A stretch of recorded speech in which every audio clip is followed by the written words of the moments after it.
Quelle stratégie adopter face à l'avancée du groupe État islamique en Irak et en Syrie? La question est à l'ordre du jour d'une réunion à Paris de la coalition internationale dirigée par les États-Unis. Quelques 4000 raids en 10 mois n'ont pas réussi à stopper les djihadistes. Le Premier ministre irakien dénonce d'ailleurs l'échec de la communauté internationale face à l'EI. À Paris, Bagdad a présenté un plan de reconquête, plan approuvé par la coalition. La riposte de Jean-Marie Le Pen. L'ex-président du FN conteste en justice son exclusion du parti qu'il a cofondé il y a 43 ans. Après une nouvelle salve de provocation, Marine Le Pen avait décidé de frapper fort contre son père début mai. L'actuelle présidente du Front National avait fait adopter sa suspension par la plus haute instance du parti. Devant le siège de la Défense, près de Paris, comme en province, les salariés d'Areva mobilisés pour la défense de l'emploi.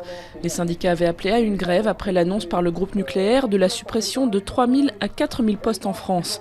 Détenu à 87% par l'État, Areva a accusé une perte nette d'environ 5 milliards d'euros en 2014. Une réunion sur le nucléaire est justement prévue mercredi à l'Élysée. Du nouveau sur les pare-brises à partir de janvier. Des vignettes de couleur pourront être apposées sur la base du volontariat pour signaler le taux de pollution de chaque véhicule.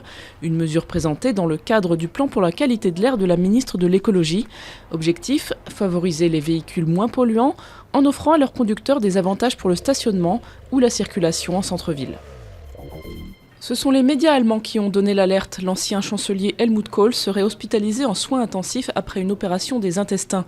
Âgé de 85 ans, Helmut Kohl détient le record de longévité au poste de chancelier dans l'Allemagne d'après-guerre, avec 4 mandats consécutifs.